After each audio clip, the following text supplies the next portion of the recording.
What's poppin', everybody? This is Logan Murdoch, and I'm here with my co-host of the Real Ones podcast on the Ringer NBA show, the incomparable, the realist, the man who invented the pregame Red Bull snow cone, Raja Bell. Thank you, Logan. You're far too kind, sir. Did you know that the Ringer NBA show feed now has 6 podcasts a week?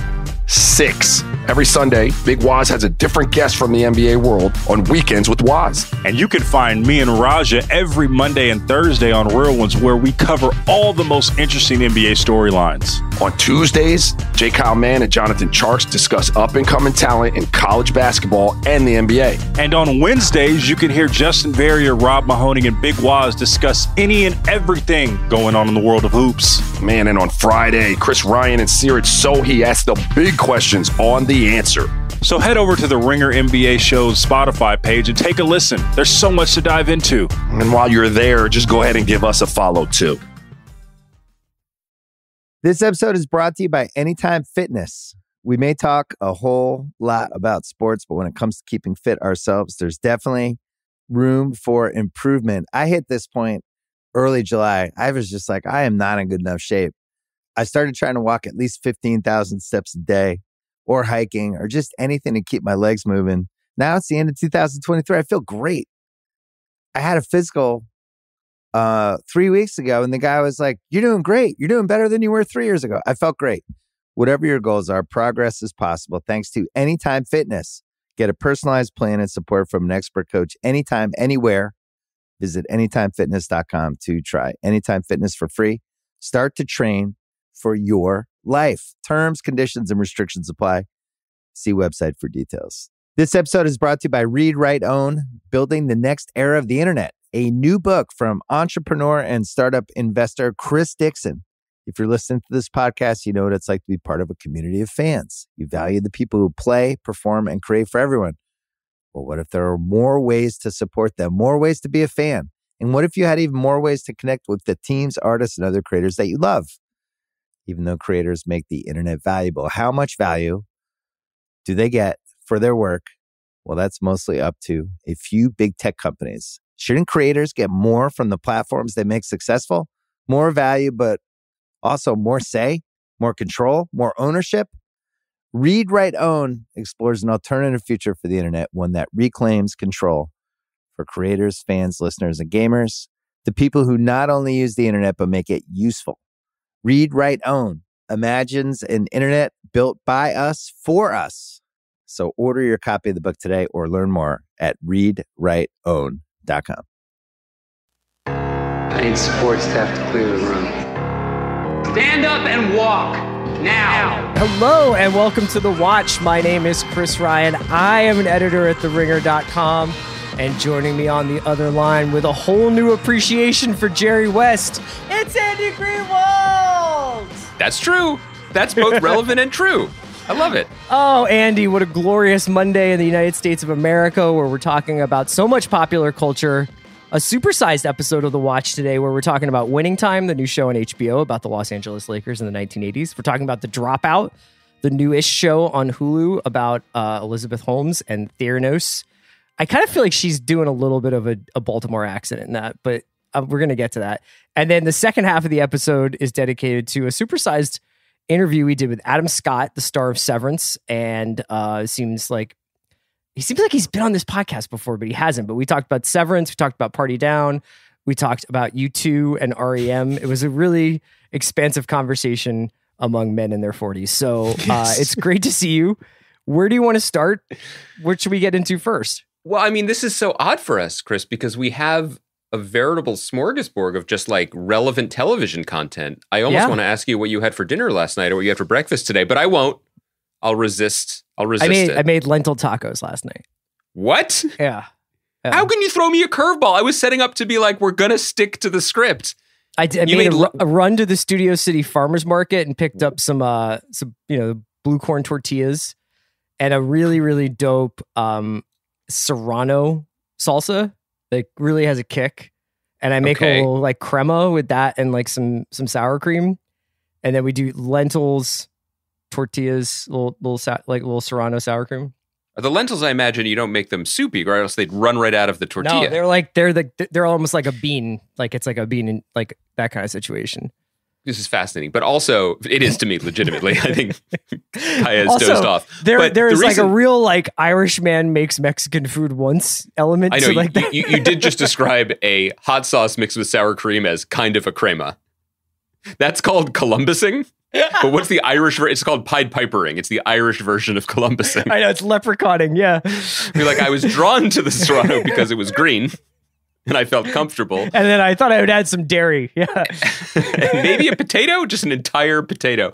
Chris, I was going to go at you a little bit for this wonderful, like just rustic, natural journeying you did. But then I realized yesterday was your 10-year anniversary of living in Los Angeles. Yeah. What better way to celebrate that iconic milestone than going to a farmer's market in the Valley and kind of mastering Mexican food? Lakers exceptionalism.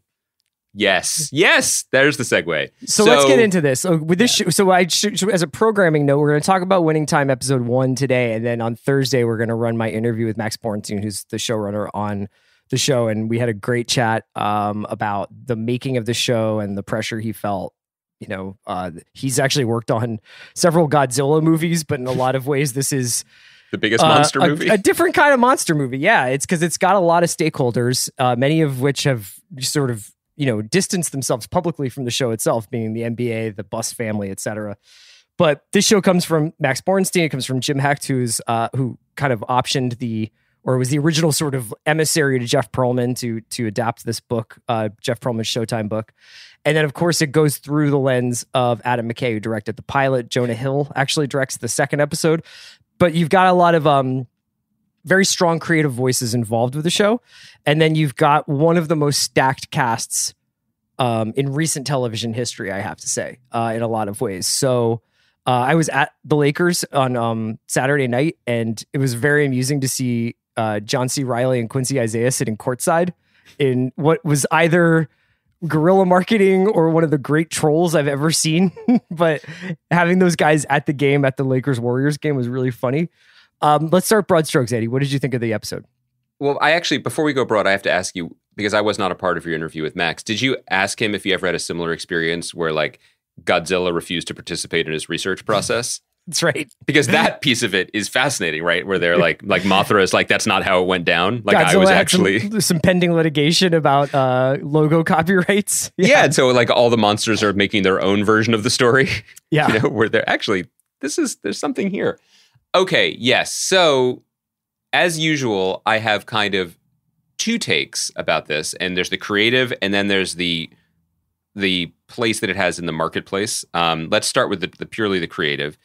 I went on a journey with this first episode, which I think probably everyone did because it is breathless and covers an enormous amount of ground.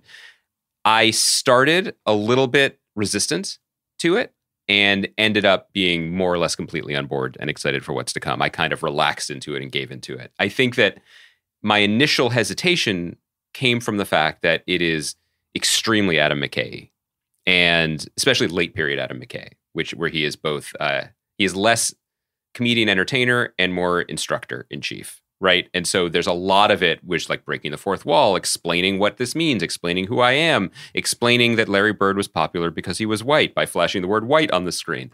It's very heavy-handed in its aesthetics from the beginning. But, and this is a tribute to everybody involved, and I think ultimately including McKay too, the more time you spend with it, and I'm being grandiose, I'm talking like 19 minutes spent with it, the more the absolute charisma and charm of these performers starts to come through, and you're like, there is very little to be upset about here. This is very, very, very pleasurable. It's about a lot of great actors having a lot of fun with a great era that we kind of either remember or we just sort of have weird, vague sepia tone nostalgia that makes it a celebration. I think this show made me realize that I only now understand fandom. Okay, wow. I kind of talked a little bit about this with Max and you could hear us in our interview about it, but you and I have chatted so much over the last few years about all these franchise stories coming to life, some of which featured characters that we've been thinking about for most of our existence, doing things that we never thought we'd ever see them do before or again. And when those kinds of things happen, I think sometimes you and I go along for the ride and sometimes we're like, yeah, but are we sure it's good? You know? Oh, you mean like fictional characters? Yeah, like, when you see Luke and Baby Yoda doing something together, you're just like, I can't tell like what this is doing to my content receptors, you know? Mm-hmm. And I thought I understood that sensation. And then I saw this show and I was like, I am almost completely unable to evaluate this critically because I'm so fucking excited to watch what the story is. Yeah. And it honestly could be like a single episode for every day of the like 1,200 days of Lakers franchise. And I would just be like, fine, what did they do this day? Like, what minor like draft argument did Jerry West and Jerry Buss have today? And how did Claire Rothman figure into it? And I just think that like watching these characters who in my mind, I guess I almost even underrated what a huge NBA fan I was because I was just like, oh, Jason Clark's playing Jerry West and John C. Reilly is Jerry Buss and there's Magic Johnson and Larry Bird. And I just like my mind kind of just like turned into silly putty. You know what I mean? Like, and even I have opinions about the aesthetics of it and like the filmmaking style and the writing and everything like that. But ultimately what I think is that they have found the show that like was like waiting to be made in this particular way where you were like, well, what if we could do a no holds barred, balls to the wall show about a professional sport that actually had the real people and had the real names and the real events. And like, I don't think this is going to be a historical document. And I don't know necessarily whether or not, you know, they can manufacture enough inherent drama in the show. Although I have watched a few episodes and I would say I'm still very, very much locked in. But really what it is like this feeling of watching this thing that I love so deeply come to life in a different way that I'm like completely hooked, man. Yeah, I mean, we are marks for this content regardless. But I do think it is worth noting there are a couple small miracles that occur here, and they're relevant in terms of the conversation we've been having over the last few weeks about real life stories being brought to the screen, either as miniseries or as ongoing series, relevant to the conversation we're going to have momentarily about the Dropout.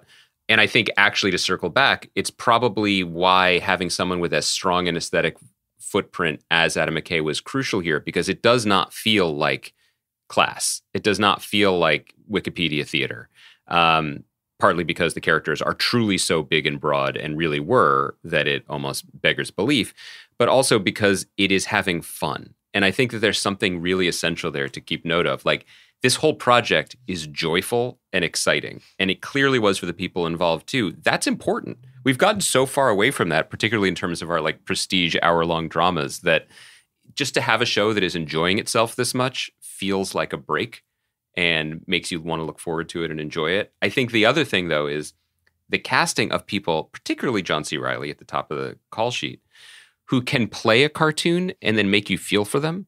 You know, he could play Popeye and you'd be like, what's the deal? Why does he love spinach so much? You know, it's not just playing the notes of a swinging, you know, just a nouveau rich guy who decided to buy a team.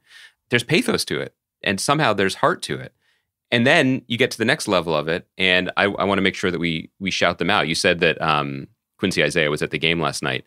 Quincy Isaiah plays Magic Johnson, and and Solomon Hughes plays Kareem. Mm-hmm. This show doesn't work if you don't find these guys. And it is a huge credit to the casting director and to everyone else involved. They found people who are not just plausible, but compelling as two of the most famous people, certainly for the sports world, if not the larger culture of the last 50 years, right? There's also like it's amazing. I would also shout out Devon Nixon, who's playing his father. Oh, yeah. He's playing Norm Nixon. And the moment that I'm actually referring to where I was kind of like my soul is leaving my body is the scene where Magic Johnson plays one-on-one against Norm Nixon at Donald Sterling's house. And I was like, this is like dudes walking into Mos Eisley Spaceport for me. Like, I was like, this is actually like, I think that like, I don't really know how to explain how that makes me feel in so much as like, well, this is why this is as good as X, Y, or Z other show. It's just like, I didn't think I would ever get to see something like this.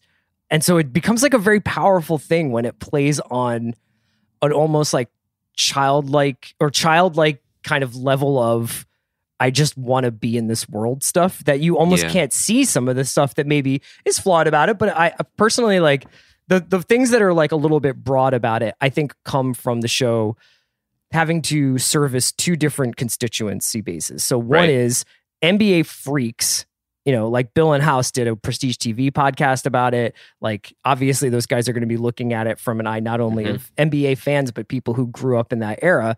So you've got like, you know, people who will have like real solid opinions about Jack McKinney and Pat Riley and all these people who we're going to see on the show.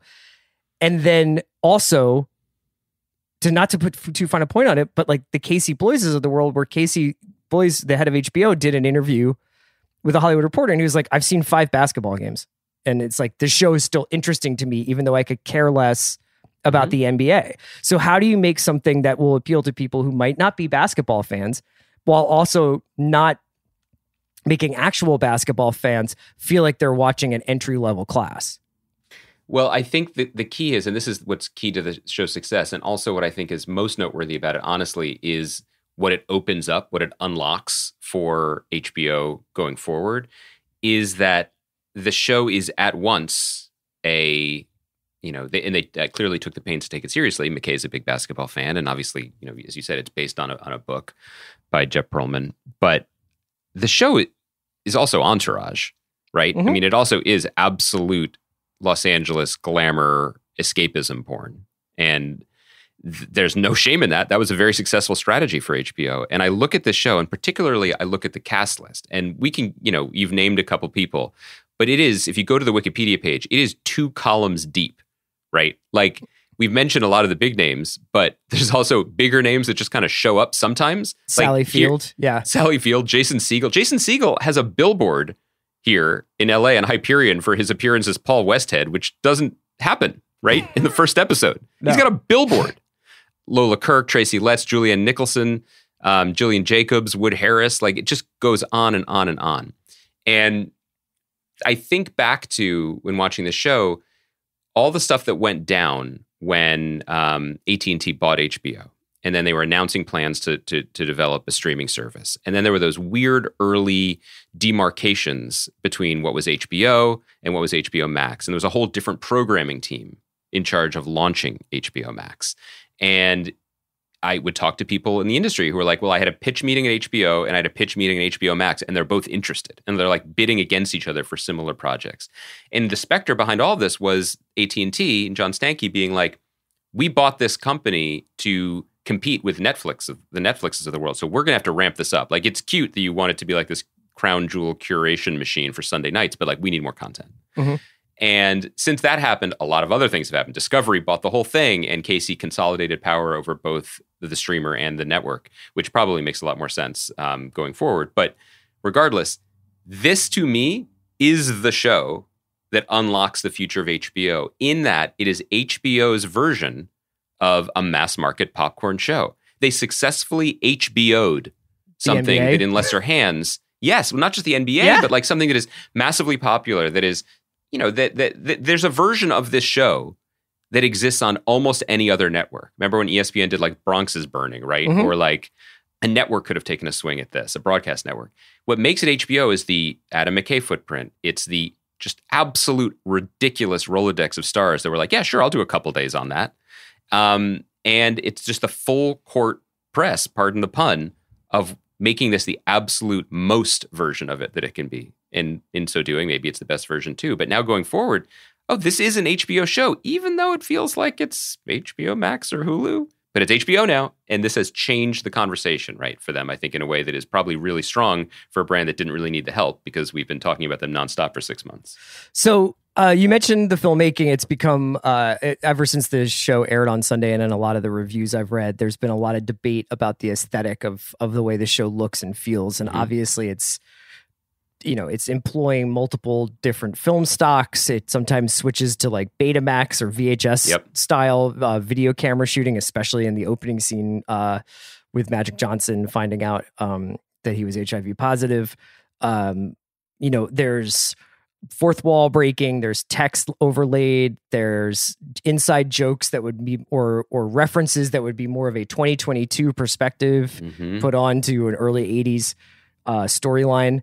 And I think that I can understand why some people might be turned off by it for sure. It's definitely a lot, and it kind of asks you to submit to the filmmaking, which I personally always enjoy when filmmakers are very like dominant over the viewer, not always, but I do, with the exception of like some Snyder stuff. Like I tend to like very, I believe you have said before on this microphone that you like to be dominated. Yeah, no, but I just mean sense. like, I think that I would always rather see what somebody's POV is in their like most unfiltered, unadulterated way. I have plenty of time for like the invisible direction of television shows, and I'm sure we're going to talk more about that going forward, but I liked that. And I also think that the filmmaking in its own way needs to manufacture some story, because ultimately this is a account of some pretty boring stuff. It's a lot of phone calls. It's a lot of backroom politicking. They haven't even started training camp yet in this first episode, like they just draft Magic. And so I don't think that there's like on a day-to-day, hour-to-hour basis, this isn't the West Wing. You know what I mean? Like they have to like create some energy here. And to borrow a phrase from another famous John C. Reilly performance, it's like, I want to go fast, daddy. Like I want to create some like stuff happening in this show that maybe will compensate for the fact that you've essentially got not a lot of inherent drama in it. Right. They're manufacturing this stuff. Look, this is just a follow. I mean, I think it's the great point to make. And I think, again, this is the kind of HBOification of a genre that is, in all our other conversations, is starting to feel a little played out. It begins with the most interesting thing that's awaiting the characters in the future.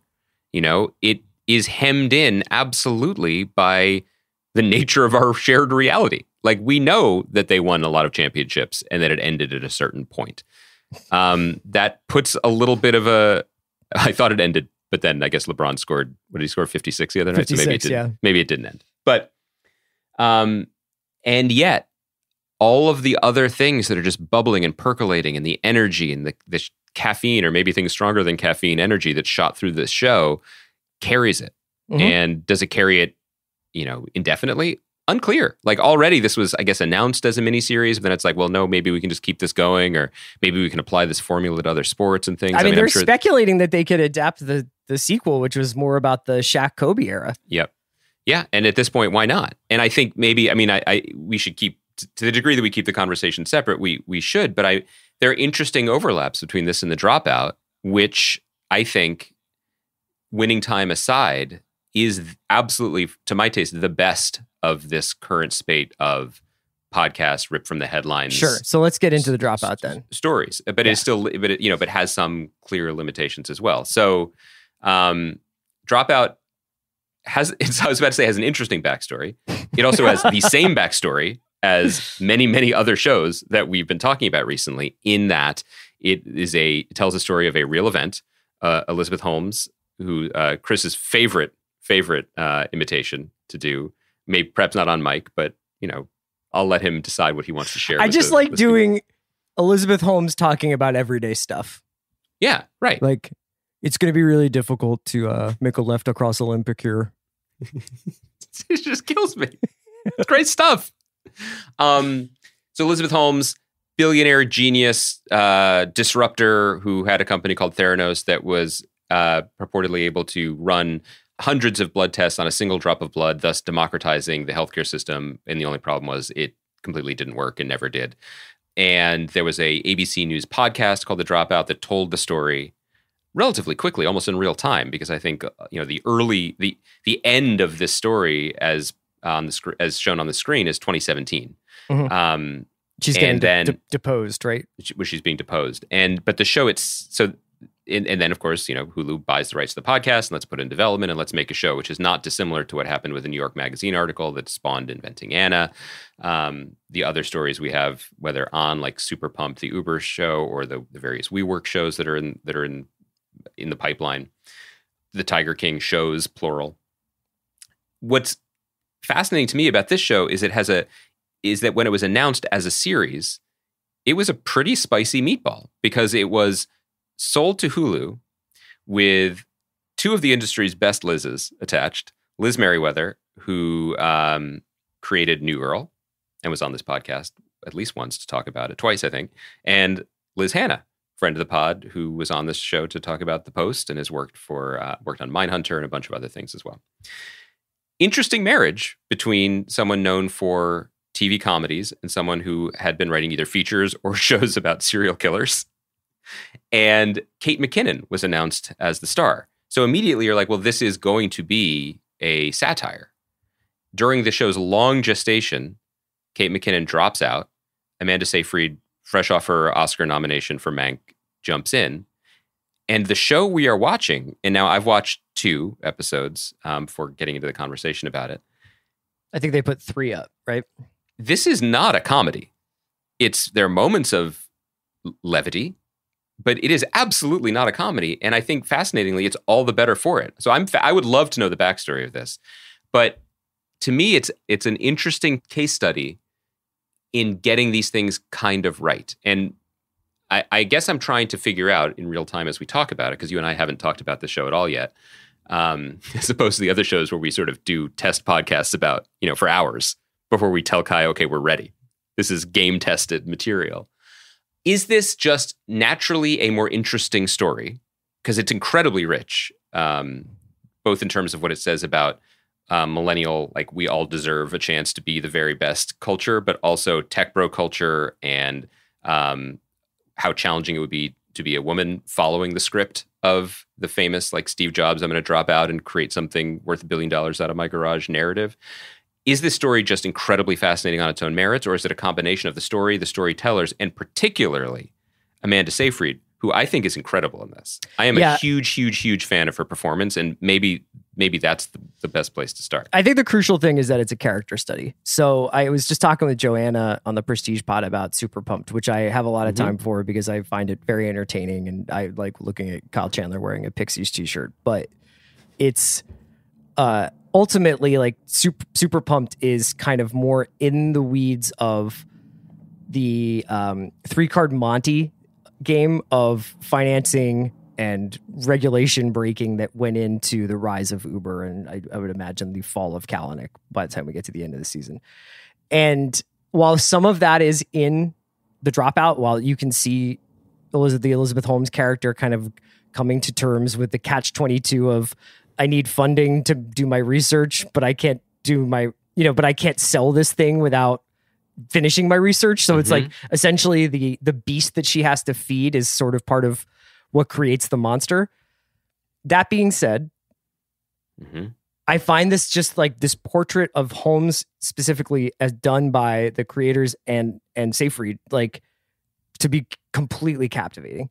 Yeah. And I don't know, when Amanda Seyfried first walks in, she's like a high school student. I was a little bit like, are they really going to try and pull this off? And A, they do. B, once she gets to school, like to college and starts like finding her way through the world, it just becomes a completely harrowing and totally committed performance. And I find it to be a really interesting living in the gray area portrait of this person who wasn't altogether good and turned bad, or wasn't always bad and found somebody to believe otherwise. It's like was just a little bit off and turned that being just a little bit off into like a selling point until it was obviously a negative. And I just watching her kind of find her way through this personality of this person who's obviously just like doesn't quite feel right in the world, but can also put on like a human skin suit and sort of interact with it is just amazing. Yeah, I think that, and again, this is just maybe this isn't even worth mentioning or exploring too much, but it remains a frustration to me that we have these shows that are in this right sandbox of some of the more fascinating trends or movements in American culture, not just pop culture, over the last few years. Like, to your point, this idea of embracing and trying to understand and articulate people's behaviors or their personalities, on a larger spectrum of, and I use that word intentionally, of how they perceive the world and interact with it. Well, at the same time, we're coming off of this insane bender of like 10 years or 20 years, or maybe 2,000 years, if you are a woman, of lionizing a certain kind of absolute attitude-based bravado, right? That like Steve Jobs being like, no, I will bend history, and then winning, right? Or the Wolf of Wall Street type of like, my charisma is what matters. And we see this in this show early on too, in the second episode, where despite having a machine that might even be getting worse, Theranos begins to succeed because Elizabeth Holmes finds her ability to bullshit bullshitters. Mm-hmm. You know, that she can go on a yacht with Larry Ellison, which is an incredible scene in the second episode, and succeed in that. And so when I say frustrated with that, it's because the nature of an 8-episode streaming miniseries based on facts doesn't really allow, I think, artists the full expression of communicating the significance of something. It's really just telling, ultimately, and it can try to on the margins, but ultimately it's just telling us a story that has a already established boundary. So I kind of wish, and I'm still waiting for like the great movie from this era, and maybe I've missed it. Maybe Sean Fennessy will come on and tell us about it, or tell us the ones to look for coming forward. But that said, a phenomenal performance like Amanda Seyfried's really makes up for a lot of it. That scene I'm talking about in the second episode on the yacht hits all of the predicted notes of, you know, is pantomiming Larry Ellison. They're yelling about give me the fucking money. But Seyfried is so odd in her skin in that scene that we understand all the subtext that I'm dying to see. Yeah, the big scene for me was when she is dancing in her room at a poster of Steve Jobs. That's so good. And it's like she's just trying to will her unarticulated dream into existence by almost like throwing like laser beams from her hands at this poster of a guy. And she's just like, I just want this so badly. And it is a really beautiful portrait of that moment in your life when you feel like you've got everything is bursting out of you in your late teens and early 20s, and you just want somebody or something to acknowledge your importance and give you a sense of purpose in your life. And it's just a perfect little encapsulation of that feeling that I think is very universal. And that's the thing, is that I don't really personally care that much about the Elizabeth Holmes story, nor do I care about the accuracy of Winning Time in relation to, so like, this is what happened. This is Jerry West actually was like of two minds of whether to draft Magic Johnson. I want it to be interesting TV, and everything else is secondary. And that's the thing about The Dropout is like, you know, this is a possibly overcovered phenomenon now, but like this idea of this person this character is really, really fascinating to me.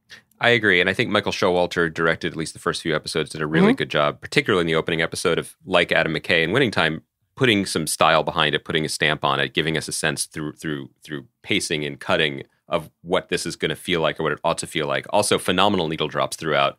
Y Controlled by Yeah Yeah Yeah's drops in the pilot, and I levitated just a little bit off of the earth. The Wolf Parade drop. Oh, it's great. It's great too. Like, but I love the point that you just made about the show having something quite insightful to say about a very particular youthful moment, but what it means in this world where everything feels possible because you can DM the people you want to be and you see their daily lives. And it's not, you know, I think we've talked about this, whether on the podcast or in other interviews or conversations with people. Like, growing up, like, we liked to read Entertainment Weekly magazine, but I don't think we knew how people became writers for TV shows. Right. That wasn't understandable, let alone there wasn't like a breadcrumb trail. And there's something that's so essential about youth where you want something more than you ever wanted anything in your life, but you don't have the perspective yet to realize that maybe you don't even know what you want. Like, even now, if I ever talk to people who are graduating college and they want a career in media or they want to like write for the screen and they want the cheat code. I mean, that's natural. There's nothing wrong with that. I don't mean to like embarrass people. Still waiting for you to tell me this. Yeah. Well, that's the chicken code. And I have, as discussed, given you an email with all of my best marinades, and all of a sudden you're back making lentil tacos, and we'll take this off air.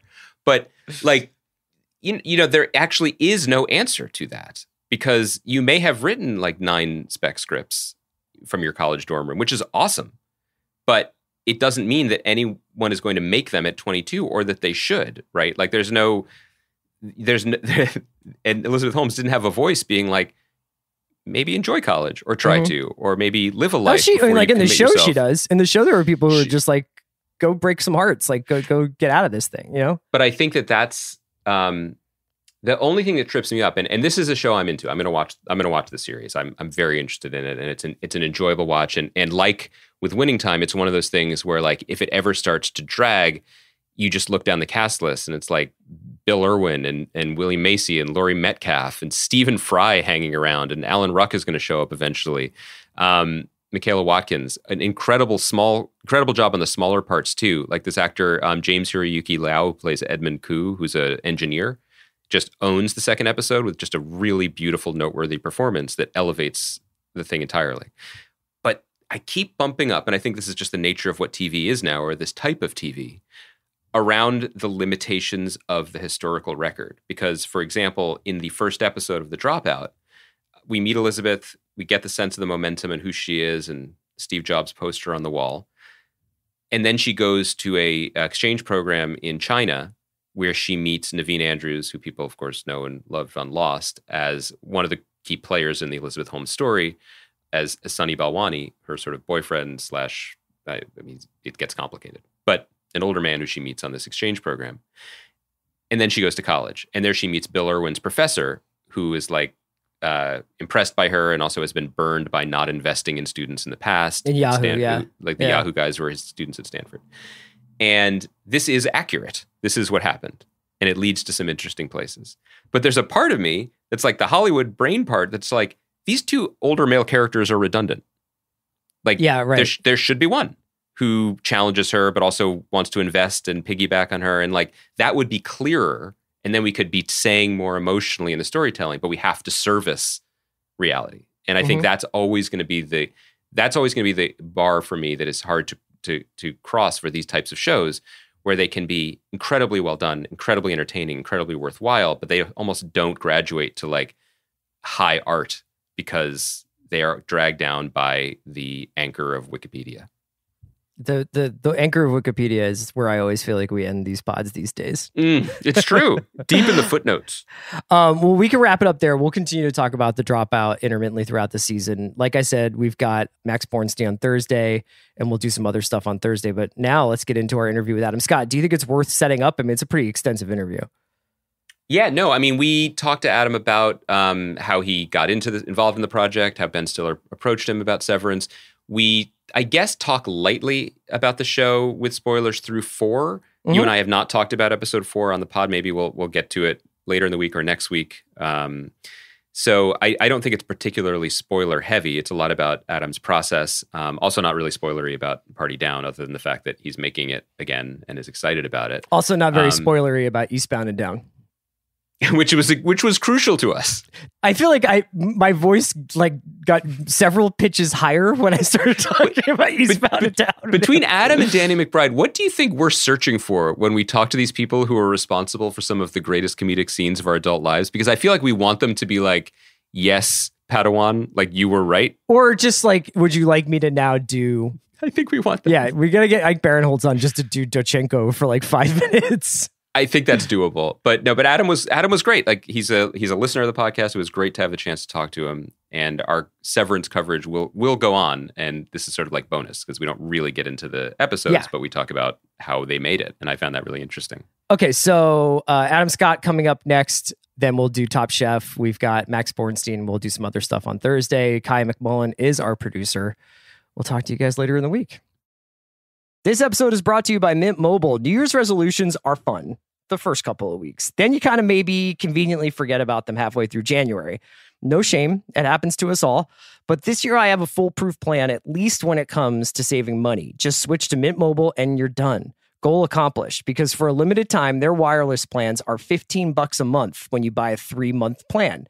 The great thing about Mint Mobile is there's no jaw-dropping monthly bills or unexpected overages, and all plans come with unlimited talk and text. Get this new customer offer today at mintmobile.com/watch. Additional taxes, fees, and restrictions apply. See Mint Mobile for details. This episode is brought to you by State Farm. You might say all kinds of stuff when things go wrong, but these are the words you really need to remember. Like a good neighbor, State Farm is there. They've got options to fit your unique insurance needs, meaning you can talk to your agent to choose the coverage you need. Have coverage options to protect the things you value most. File a claim right on the State Farm mobile app and even reach a real person when you need to talk to someone. Like a good neighbor, State Farm is there. This episode is brought to you by the new true crime docuseries, American Nightmare, only on Netflix. In 2015, the Vallejo, California Police Department received a strange phone call about a kidnapping. But when the truth is stranger than fiction, you won't know who to trust or what is real. A fast-paced true crime thriller with cliffhangers at every turn. Watch American Nightmare now, only on Netflix.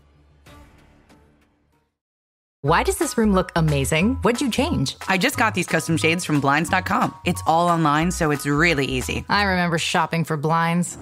I waited around all day just to get a quote. It took forever. And the worst part, hidden fees.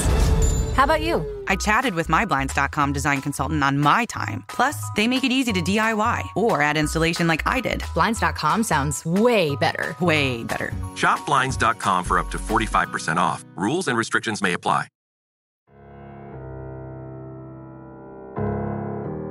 I'm thrown for a loop because Chris, who usually does the introductions, has thrown to me on a punchy Monday. But I'm thrilled because this is exciting. This is long overdue, I feel. We are joined today by one of our favorite actors. You know him from many things, from Parks and Recreation to our personal favorite guest appearances on Eastbound and Down, to now leading Apple TV's great new drama series, Severance. Adam Scott, live from his closet. Thank you for joining The Watch. You guys, I'm such a huge fan of this show. This is weird, actually, being on it. You are incredibly in a good way. This. Thank you for having me. I'm thrilled to be here. Sorry. It might get weirder. Adam, I feel like it's very rare air. There are only two people who we've ever been nervous about approaching publicly who then were very nice to us and at least pretended to know who we were. One was our frequent guest, Jason Mantzoukas, and the other one was you. Yeah. And we're still a little stunned that you've been listening. What do you mean approach publicly? Well, I feel like the time I saw you. Oh, you mean approach publicly, to be on the show? Yes. Yeah. No, but see, when we've seen each other out in the world, you know, at the high flying Los Angeles events that all three of us attend. That's right. But also, I always kind of focus in on you, Andy, because you're one of the people I can talk to about like 80s college rock. Yes, which we have. And there aren't a lot of them left. Yeah, it's a dying breed. Is it because we're dying? Yeah. Are we aging out? And also that you guys were like, did you guys both work at Spin Magazine? Chris, I feel like you worked at Spin. Yeah, I was a writer for it, but Andy actually worked there, yeah. Spin, I mean, there's nothing cooler. Like, that was my fantasy, like, alternative career, was being a rock journalist or music journalist. It's just for, Spin, Rolling Stone, especially like in the 80s, 90s and Rolling Stone. So you guys were like living out. You made the right choice. it really worked out better for you. Yeah, I guess Spin Magazine isn't really a thing anymore, is it? I think digital, it's still like a digital publication, okay, but it's not, we're not getting hard copies anymore.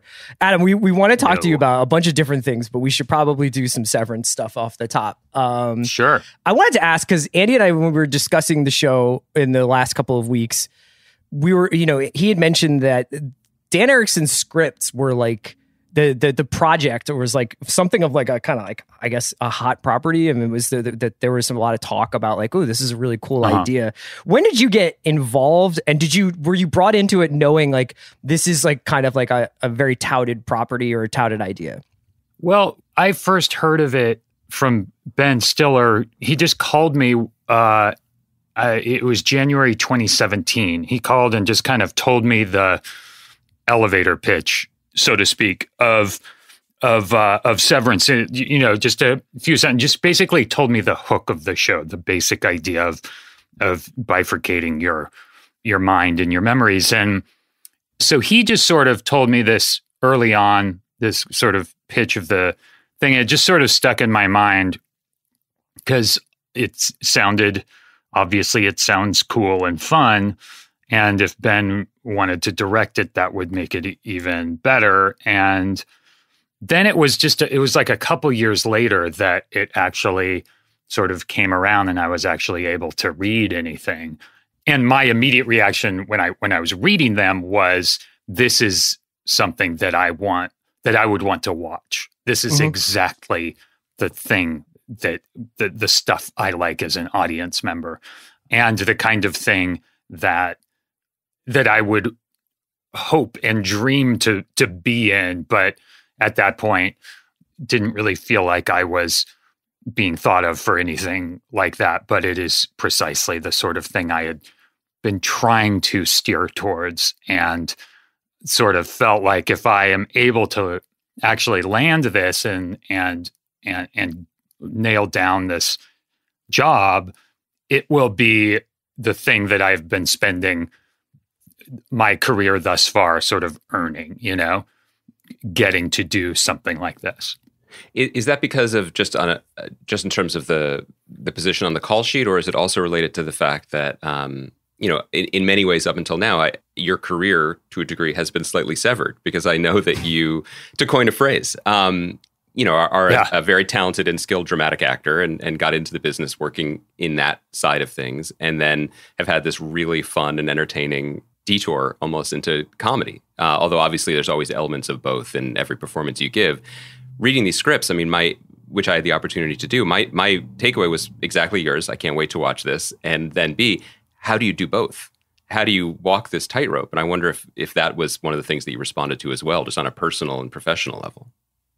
Yeah. When Parks and Rec ended, I definitely wanted to try and find stuff that was in that other lane a little bit, just to sort of vary it up a bit. And nothing against anyone who worked on Hot Tub Time Machine 2, but I felt that was, maybe not the direction I wanted to continue in. And that was a byproduct doing that, by the way, which was a blast. And I love those guys and Steve Pink and, great group of people, so much fun.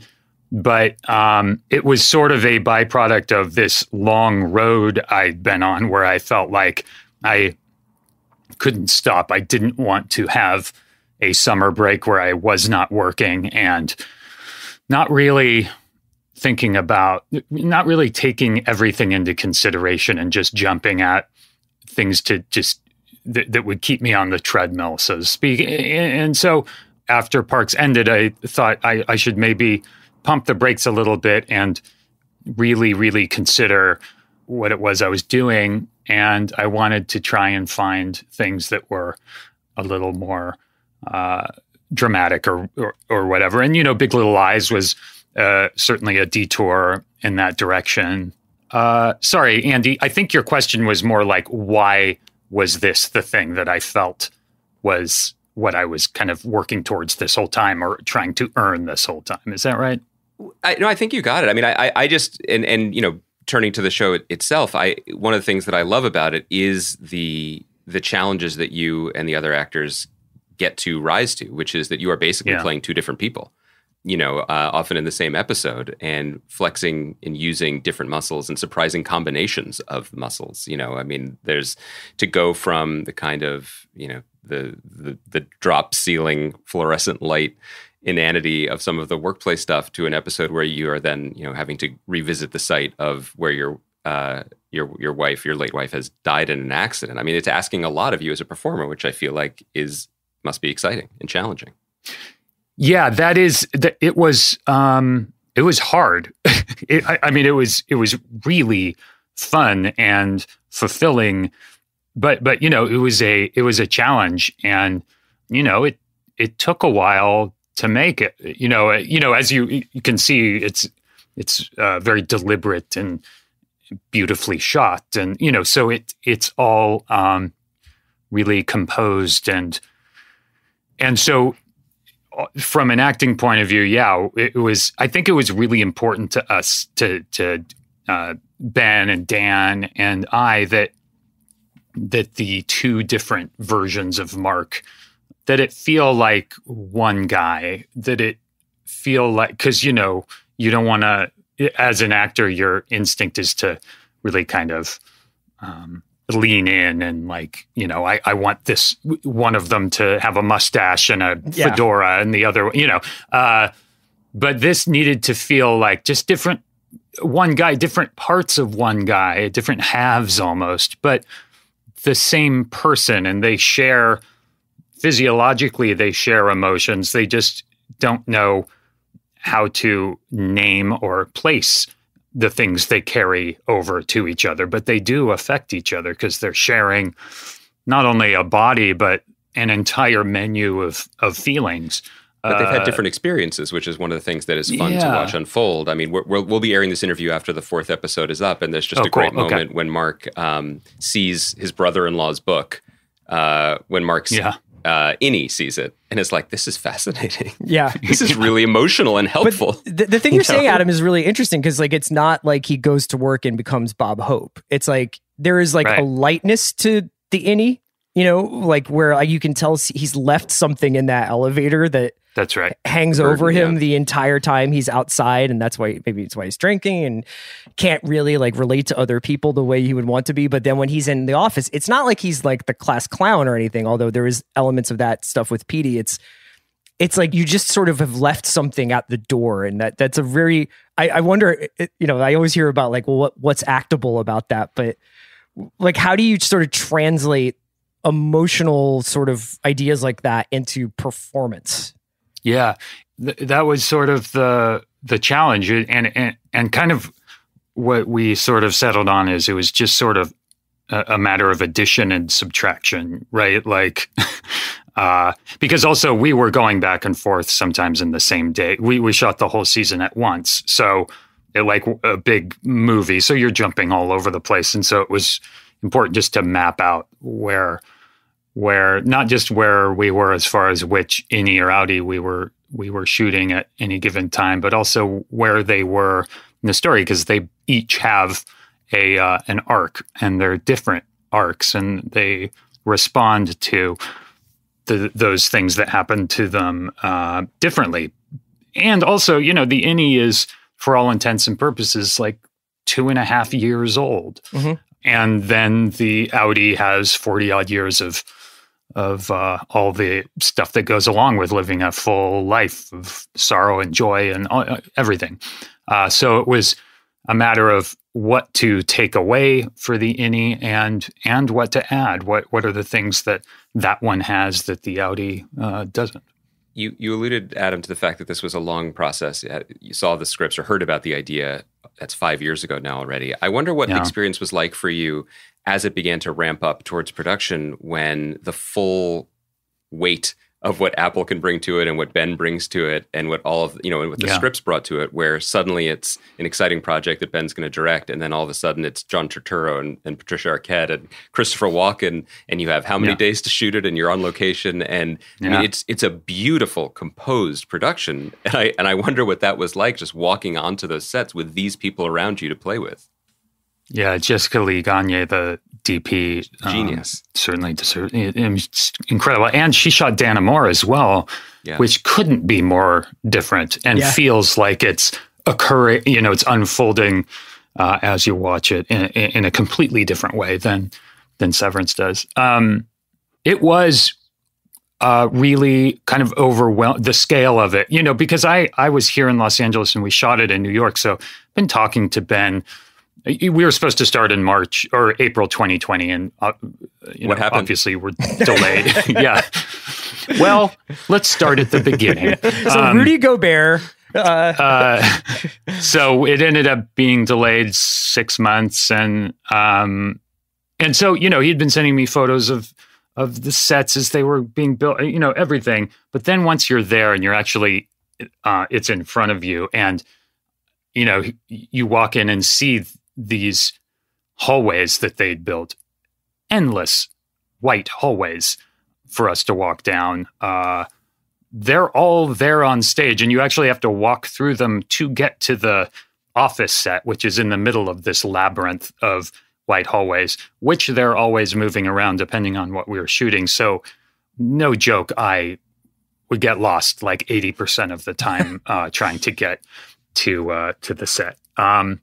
And just the sheer scale of it was overwhelming, and the precision of it was overwhelming, and that all sort of folds into just Ben and how, as a director, he's someone that you can just trust 100% and sort of give over to what it is you're doing. Because usually, for me anyway, as an actor, I always have like a roaming third eye on my performance, just kind of to protect myself and to just be a judge of whether something's working or not. Obviously, you're always doing that. But for this, I kind of felt like in order to really properly do this, I would need to kind of let go of that a bit.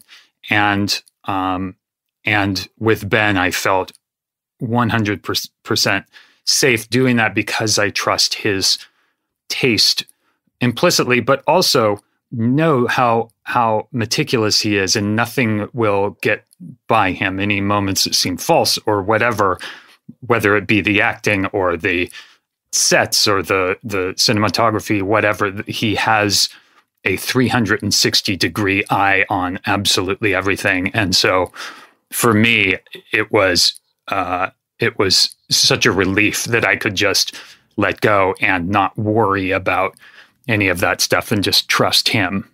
I did want to ask about Ben's direction, because I think there are probably, and you know this far better than we do, many ways to be a good and successful director. I'm curious about how he's able to, at least, you know, on the day, in the moment, be both megalomaniacal and controlling of everything and aware of every detail, while sculpting the larger product, the larger forest, but also be there with you as a tree and get the emotional truth of it. I think that, you know, in the wrong hands, a project like this could have gone off the rails of whimsy or been suffocated by the conceit of it. And at least, you know, in the early going, what's been remarkable about it is that tightrope. You know, there are human beings trapped in the maze. That's right. It could have either gotten completely lost in the aesthetic and have no soul. Yes. Or the reverse, and it just be a wall of emotion and you don't feel the world outside of that. Yeah. And yeah, he had it all locked in. And just from a point of view of the actors, you know, he's obviously an actor and a really, really good one. And I'm one of the people urging him to get back to it. I think Brad's Status. Have you guys seen the Mike White? Yeah. I just love that. I've seen it a few times. It's such a moving movie and performance, and he's so great. And you know, it's often what's great about having an actor direct. You know, Ken Marino just directed a Party Down episode last week, and it's just lovely having an actor there, a director there that understands what the actors are going through and how to talk to them. But with this specifically, it was incredibly important that he be able to jump in there and say the right thing and not lean in too far. He knew exactly how to handle, and it was essential. So I was looking through your filmography, Adam, and you've obviously been in some remarkable stuff, but I was wondering whether or not you've ever been in something as visually exacting as this, where your performance needs to kind of geometrically line up with a composition. And, you know, you hear all these stories about like Fincher shooting something and being like, a whole take will go by and Fincher will come out towards an actor and then turn and move an ashtray 2 inches and be like, go again.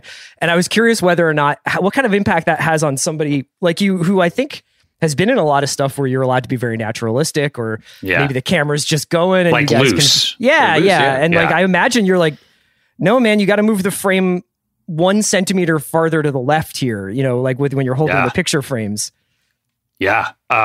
It's such a good question, because that was when I got there. We were talking about the moment I kind of got to New York, like a month. We started shooting the day after the election, by the way. And for the first week, when it looked like Trump was going to win, like the night of the election, I was like, I have to get up at 4:30. I am going to bed. So I had a media blackout from going to bed that night till the morning they announced Biden won. I finally decided, okay, fuck it. I'm going to watch CNN.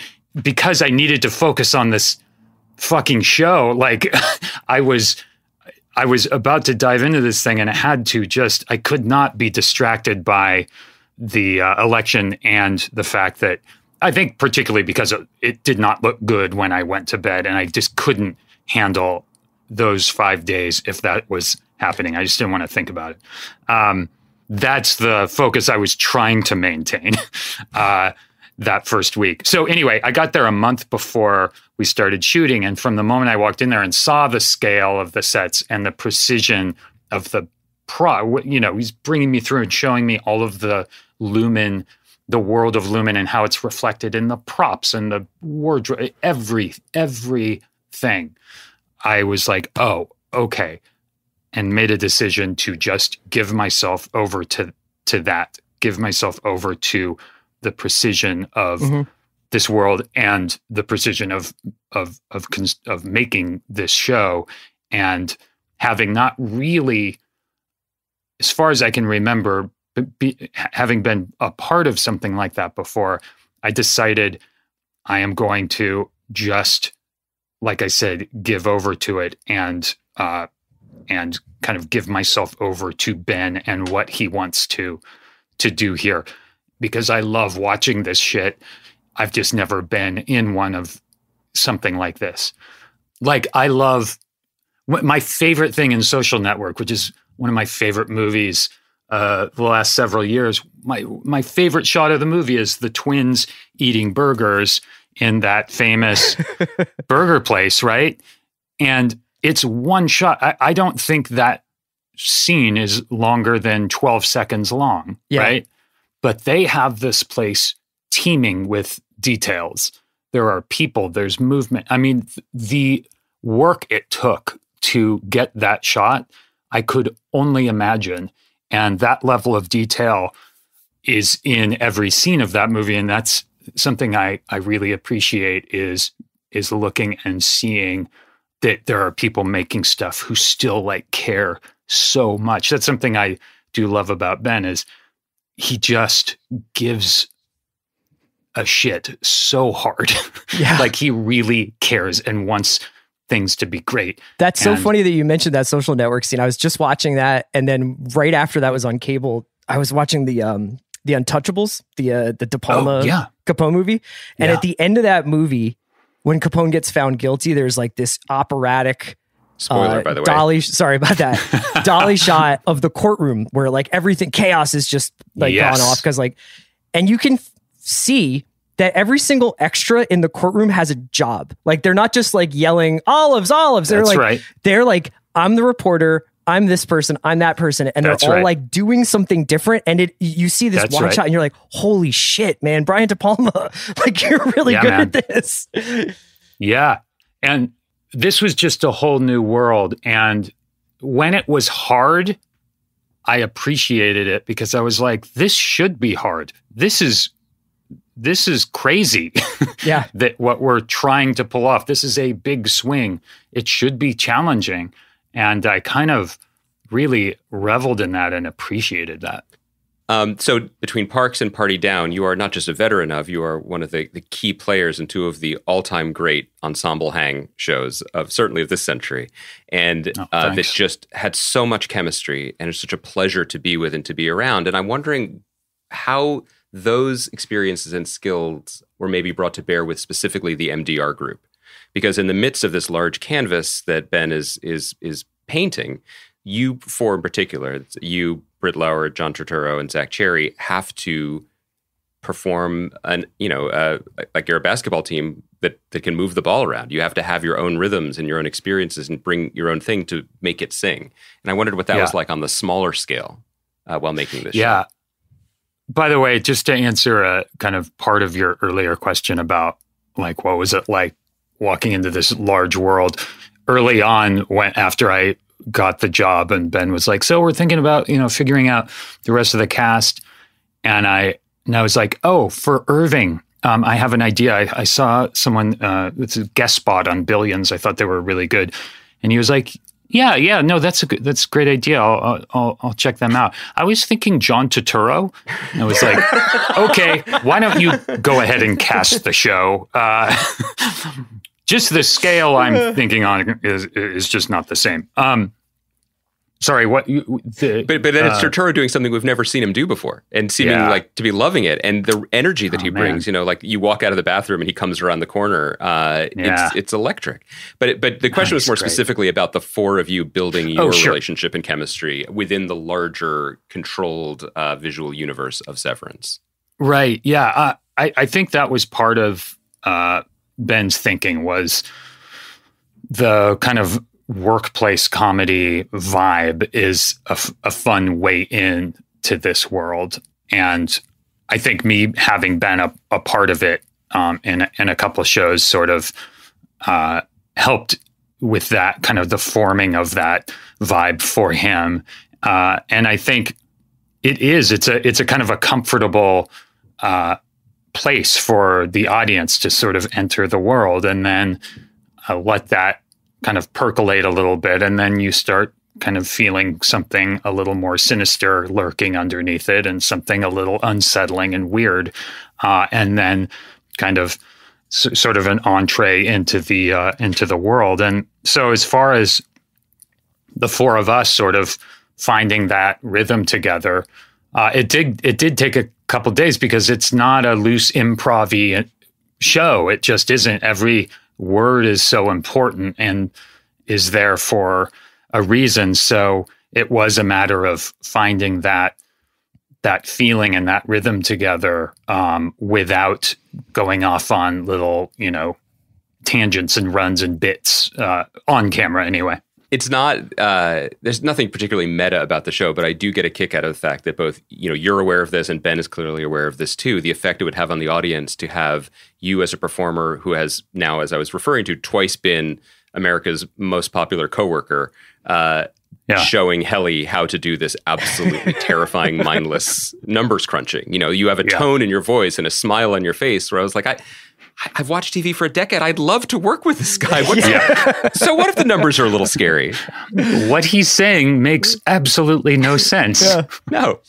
I was curious, you mentioned Turturro, Adam, and I would imagine that you probably don't get very starstruck very often, but I would imagine it would be pretty hard not to be around Christopher Walken and John Turturro. And at what point do you just say, you were in the fucking Deer Hunter, man? What's up with that? With Turturro, it was, I waited a while. I waited until I felt like we were friendly and I could maybe even friends, we were making the show for 9-10 months.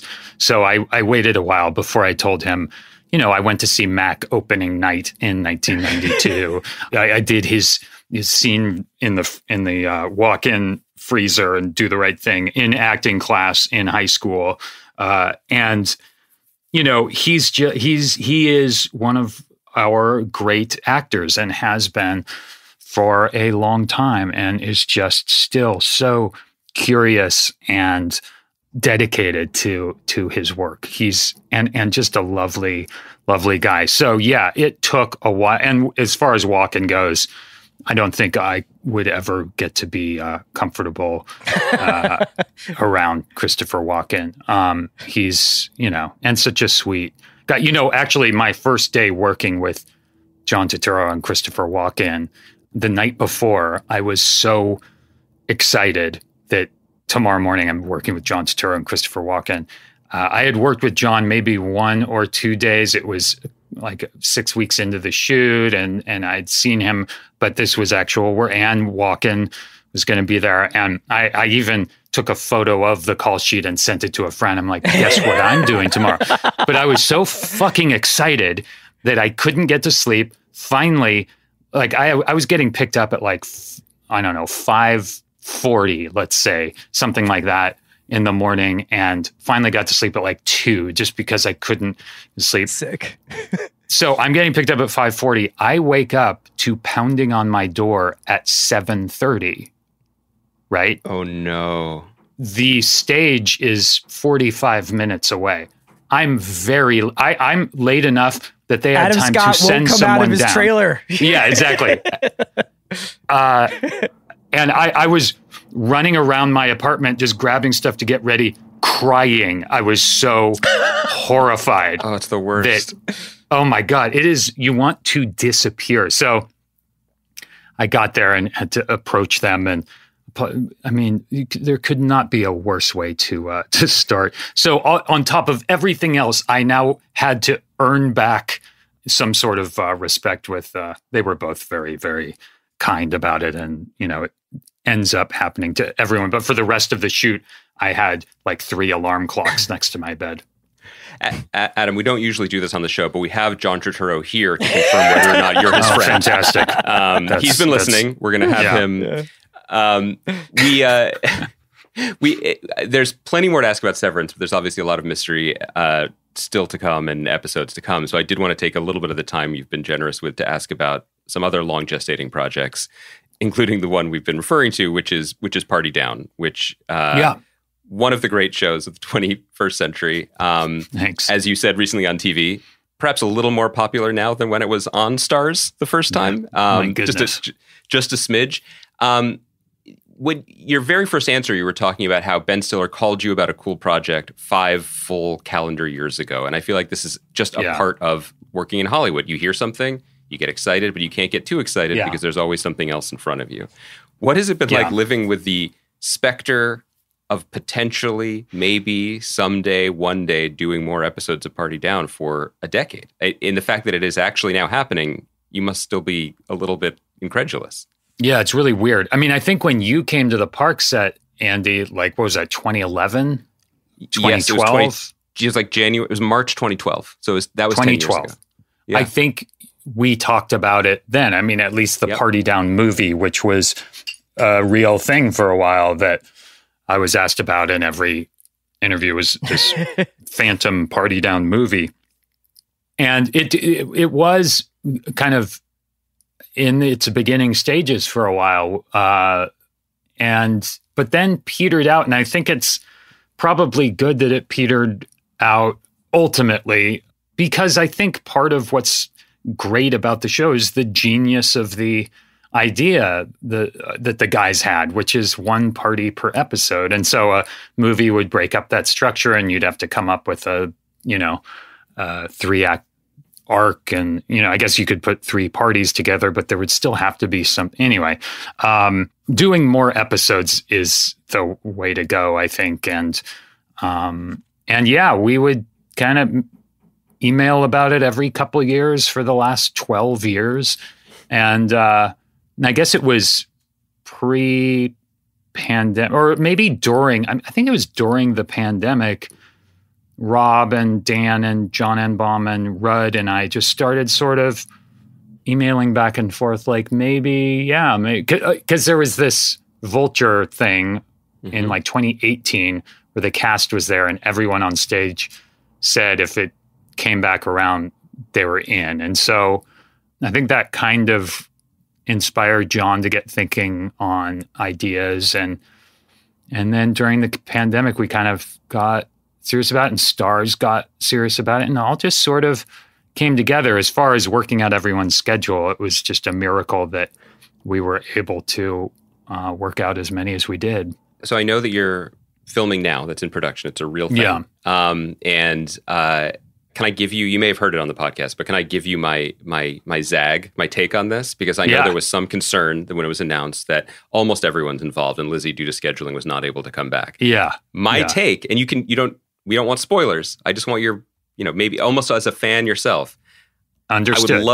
I would love to see Lizzie back in the show. I'd love to see you guys back together. You were wonderful together. But kind of for a show that it is about disappointment on a kind of granular level, I think it's kind of exciting that your character, I mean, it's not going to be like a tidy, necessarily, as far as I know, a tidy romantic conclusion. There's not like one true pairing kind of thing, which I think makes sense for what the show was. So I know this is heresy. I'm kind of more excited about the opening up of what it could be.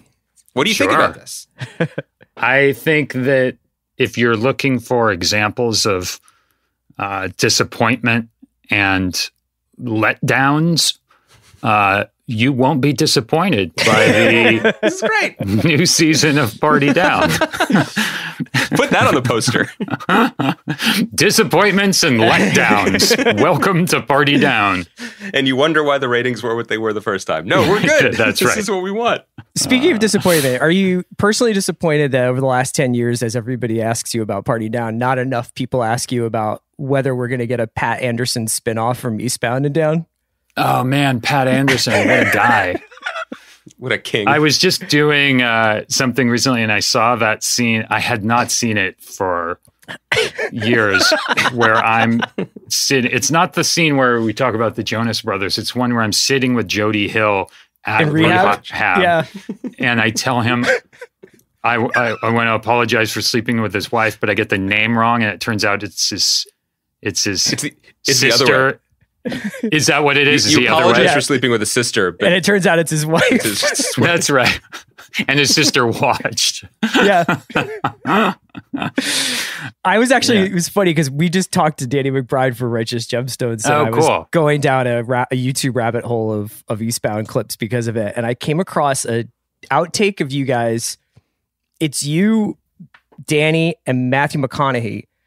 And McConaughey is doing like warm-ups. Like it's in between takes and he's doing like, hip, here, and you are just, you're fucking so straight faced. I just don't even know how you did it. Or maybe you were just in the zone and you were like, Pat has my undivided attention as an actor. But like, meanwhile, McConaughey's like looking at a business card and just going, humana. Was that like a common thing for McConaughey? I don't know. But were Danny and I kind of looking at each other? A little bit, but you were like, you were like in and out of like breaking, but you were like, I'm waiting for the, like, we're about to roll. Like, let's go. Yeah. I was not going to make him feel weird about doing his thing. But I was also like, whoa, this is amazing. Because Danny and I would glance at each other when he was, because he did, was doing that before. Everyone has their thing, and I totally respect it. You should see me before the pod.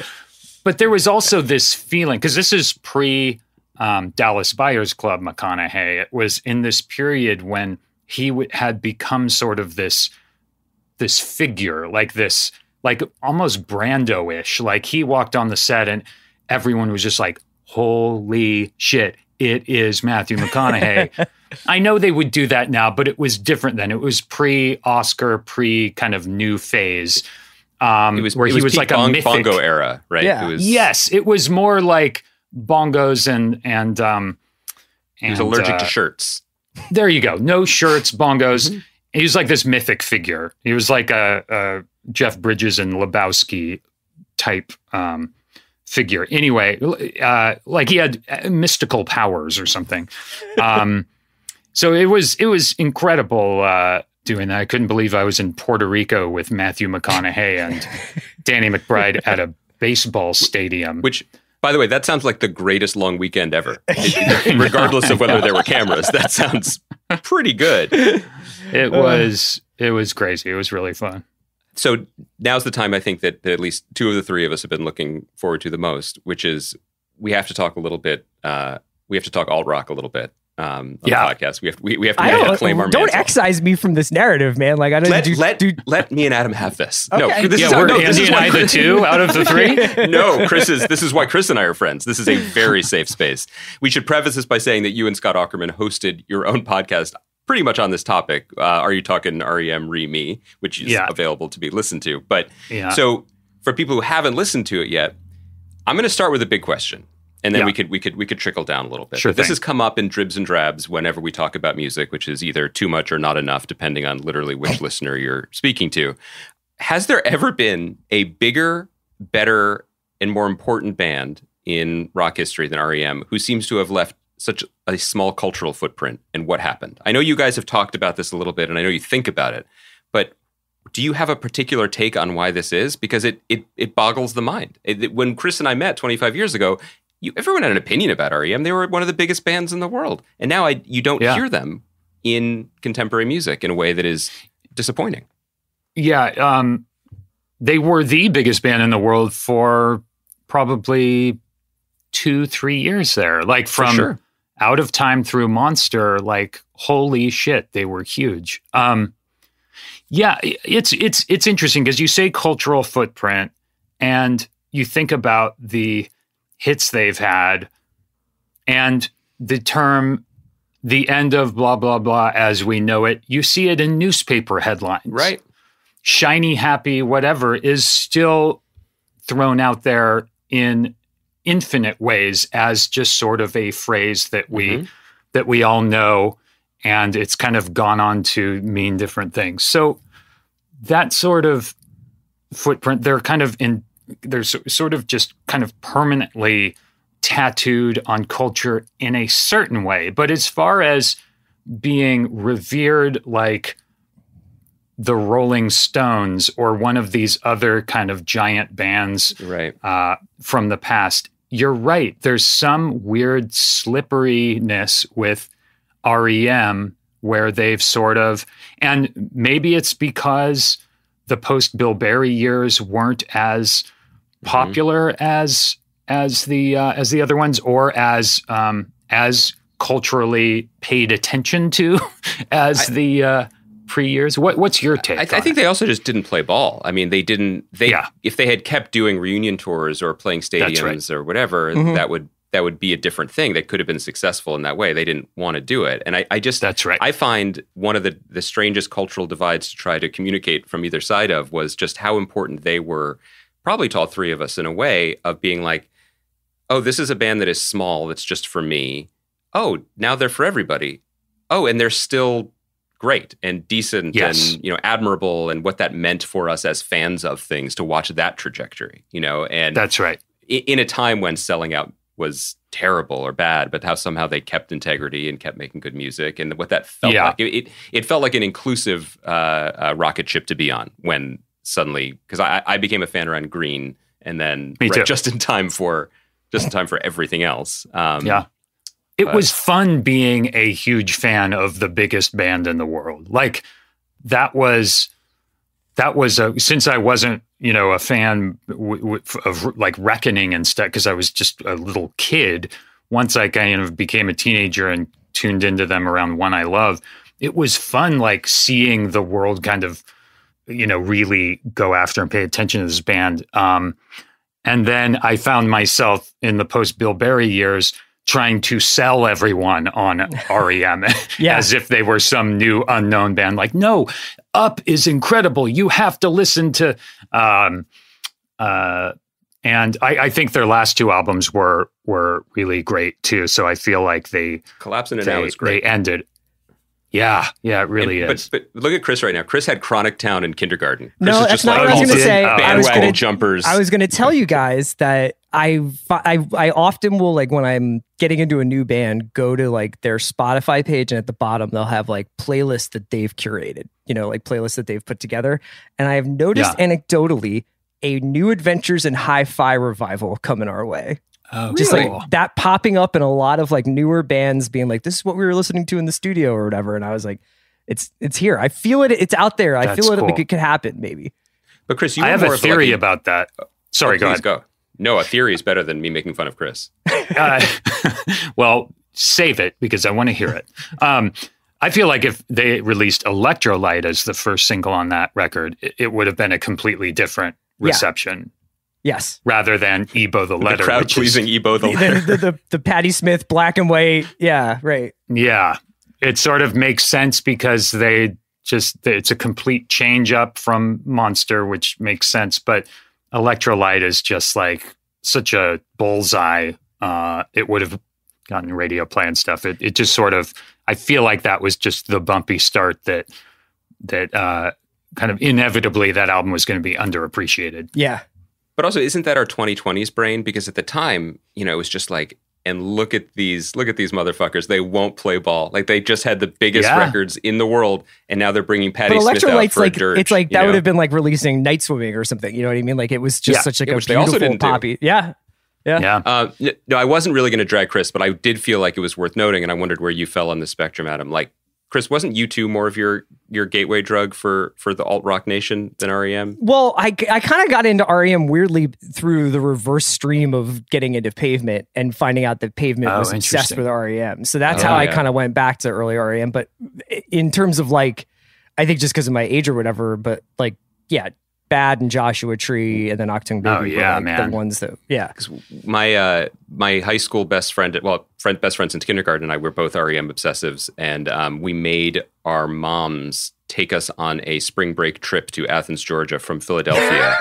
Fun. The year Out of Time came out, and it's still the most starstruck I've ever been was we went to like the tourist office and we found out the woman there was Burtis Downs' mother, and Burtis Downs was the band's lawyer at the time.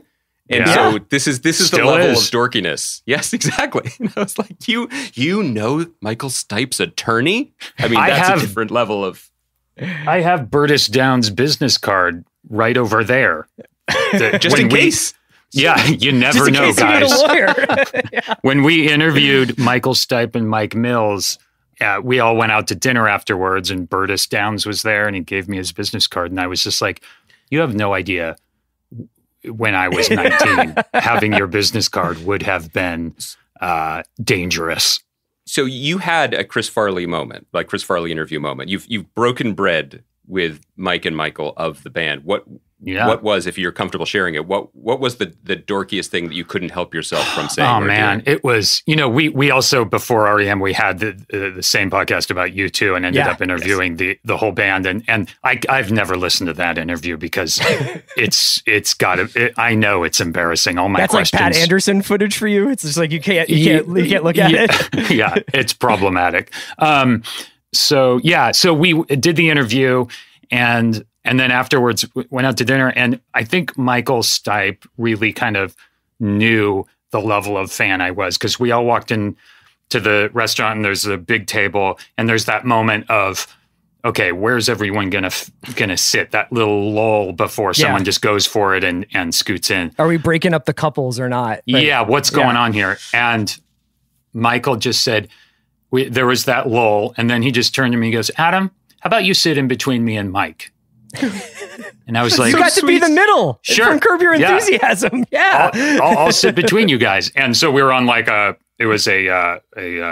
booth. So I was in between the two of them and just asked them whatever I wanted. And it was great. Tried not to be too much of an idiot, but it was really, really fun. They're really, as we've all gleaned over the years, they're lovely, good guys. It's just a different. You learn. I guess you sort of appreciate this more as you get older. That people are just wired differently and want different things out of their careers and their talent. And they didn't want to write the music for a Spider-Man musical, And there's no dig at Bono and Edge for doing that. They always want to keep doing the next biggest thing, and it's okay to say no. We did the things we wanted to do. They just stopped, and I believe them when they say they're never going to reunite.